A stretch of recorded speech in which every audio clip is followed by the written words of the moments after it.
Halo Sobat IP, gimana nih kabar kalian? Always happy kan? Selamat datang di podcast Prodi Ilmu Pemerintahan IP Talk. Yeay.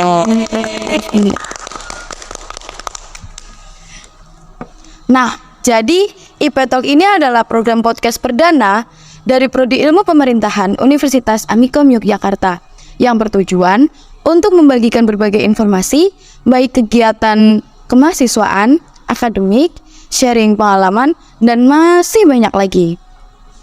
Pada episode pertama ini, tema yang akan kita bahas yaitu asiknya belajar ilmu pemerintahan di Universitas Amikom Yogyakarta. Sebelumnya perkenalkan, nama aku Diah Ayu Anggaranisa Fitri yang akan memandu acara IP Talk ini. Di sebelah aku udah ada sobat IP yang keren-keren nih, ganteng dan cantik-cantik loh. Penasaran kan? Yuk langsung aja kita kenalan, dimulai dari yang Kak Eka ya, sebelah kanan aku. Halo, aku Nureka Ardiansyah Ramadan, Sobat IP, aku dari Angkatan 2021. Samping kiri aku. Halo Sobat IP, perkenalkan, aku Apriansa dari Angkatan 2022. Dan yang paling cantik. Halo Sobat IP, perkenalkan aku Rizka dari Sesat dari IP Angkatan 2020. Teman-teman, boleh nggak sih ceritain nih awal mula memilih kuliah di IP Amikom di Jogja? Mungkin bisa dimulai dari Kak Eka. Baik, jadi awal mula kenapa bisa saya berpihak di IP Amikom itu yang pertama karena referensi sih. Lebih tepatnya itu referensi dari teman saya yang pada saat itu memang mengupload di statusnya tentang Universitas Amikom, dan di situ saya melihat bahwa ada ilmu pemerintahan yang mana kan awalnya itu memang Amikom terkenalnya ya karena dia dari STIMIK berubah ke universitas, terkenalnya kan IT-nya. Tapi aku mencoba untuk ilmu pemerintahan karena juga aku lebih sering berargumen dan saya rasa kayaknya cocok, sehingga saya mencoba hal itu untuk berada di IP Amikom ini. Berarti lebih kayak mencoba hal baru gitu ya, padahal jauh kan? Jauh ya. Oke, lanjut ke Kak Apri mungkin. Oke, kalau aku sendiri, kenapa aku memilih ilmu pemerintahan Amikom? Karena memang dari SMA aku udah mulai tertarik sama ilmu pemerintahan, karena basic aku dari organisasi. Nah, aku rasa ilmu pemerintahan itu suatu ilmu yang sesuai dengan basic yang aku miliki. Jadi aku mulai mencari kampus yang cocok sama basic aku, dan aku menemukan ilmu pemerintahan Amikom. Walaupun ilmu pemerintahan Amikom ini baru, tapi juga eksistensinya juga terkenal gitu kan dengan pemerintahan digitalnya. Itu yang membuat aku tertarik, karena kedepannya aku yakin ilmu pemerintahan berbasis digital ini sangat dibutuhkan di dunia kerja. Itu alasannya kenapa aku memilih ilmu pemerintahan Amikom. Berarti udah niat banget dan emang melihat untuk beberapa tahun ke depan gitu ya, digital government di Amikom itu bakal sangat dibutuhkan. Betul sekali, karena kita tahu sendiri kan Amikom adalah kampus IT kan. Ya. Untuk Kak Ica? Oke, untuk aku sendiri yang pertama karena Amikom itu di Jogja. Siapa sih yang nggak kenal sama Jogja? Pas semua orang tuh mikirnya Jogja itu kota pelajar. Yes. Jadi di situ tuh orang-orang berkumpul buat belajar gitu. Dan kenapa Jogja juga? Jogja tuh slogannya Jogja tuh istimewa. Jadi apapun yang ada di sini tuh jadi hal-hal yang menarik buat orang-orang datang ke sini. Terus kenapa memilih IP Amikom? Karena yang pertama, aku anaknya suka bersosialisasi, suka ngomong di depan orang banyak, suka juga ketemu sama orang banyak. Jadi menurut aku, karena aku juga rumahnya nggak jauh-jauh banget dari Jogja, ada Amikom juga. Jadi aku pilih Amikom. Berarti pertama karena Jogja itu istimewa. Dan terus juga untuk menambahkan skill yang udah ada gitu. Oke, lanjut ke pertanyaan kedua ya. Lalu apa aja sih yang udah kalian pelajari atau yang udah kalian dapetin nih selama belajar di IP Amikom? Dimulai dari Kak Ica mungkin. Oke, apa aja yang udah didapetin nih selama aku belajar di pemerintahan Amikom ini? Aku mikirnya yang pemerintahan itu kita cuma belajar mengenai kebijakan, mengenai pelayanan. Ternyata enggak. Kita di sini juga belajar gimana peka terhadap lingkungan sekitar, gimana caranya kita buat menangani masalah sosial di sekitar kita. Ada pengalaman kita, bahkan aku sebagai anak semester 5 juga sekarang di sociopreneur itu kita langsung terjun langsung ke lapangan gimana sih ngelihat potensi-potensi masyarakat kayak gitu. Jadi tidak selalu mengenai pemerintah tapi juga mengenai masyarakat.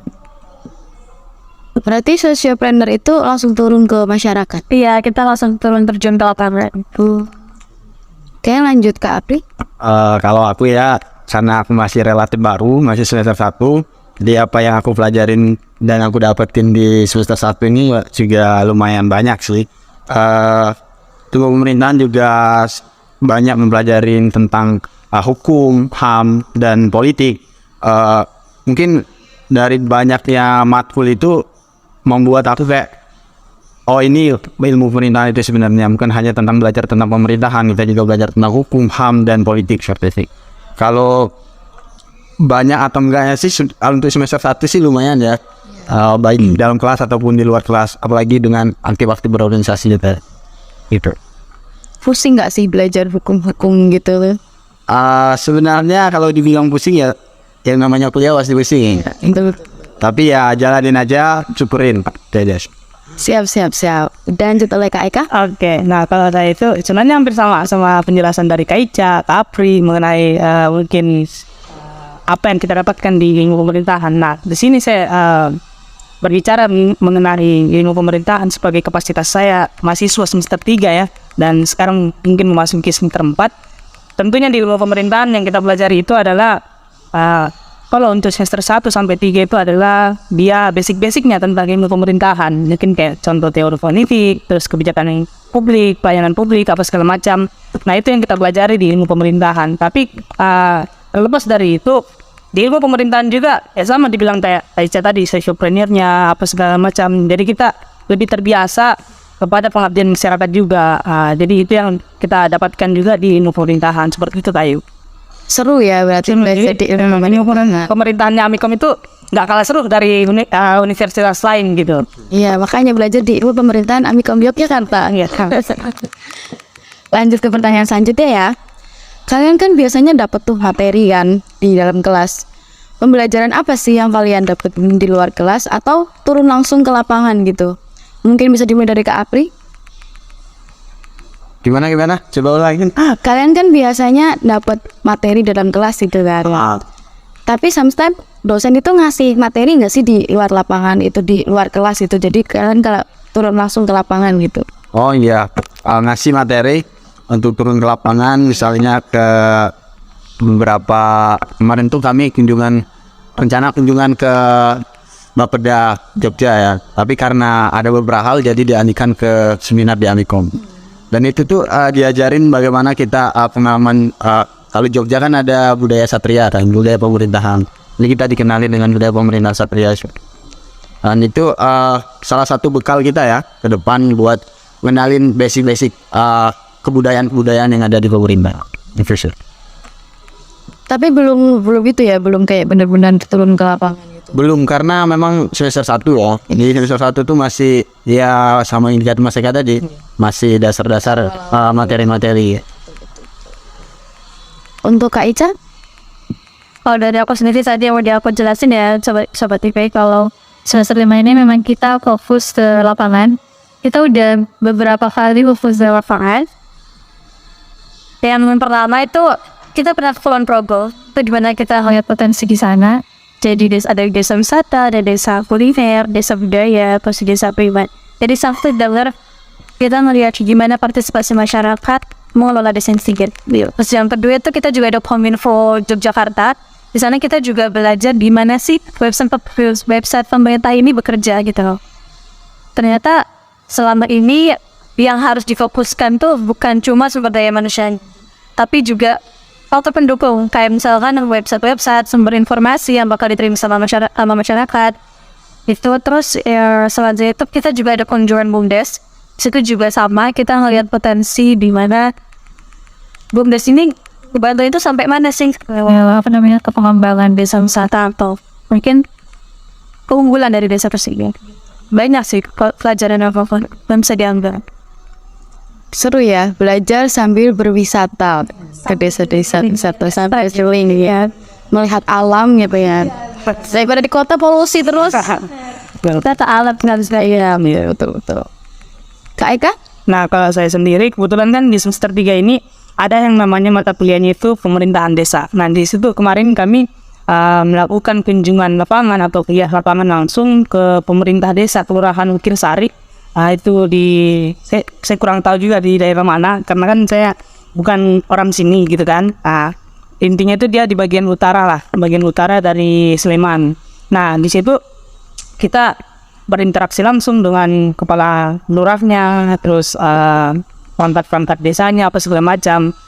Kita dikasih tahu berapa mengenai anggaran yang diterbitkan, terus juga bagaimana prosedur untuk bisa menerbitkan anggaran tersebut dan realisasinya kayak gimana, terus juga mungkin kegiatannya apa, terus mungkin ada aplikasi atau website yang diluncurkan sebagai inovasi terbaru pelayanan publik yang dilakukan oleh pemerintah tersebut. Nah, selain dari situ Kayu, kita juga di pemerintah desa itu kemarin melakukan kuliah lapangan ke Ledok Sambi. Nah, Ledok Sambi ini sudah terkenal juga di Yogyakarta ya, mengenai BUMDesnya.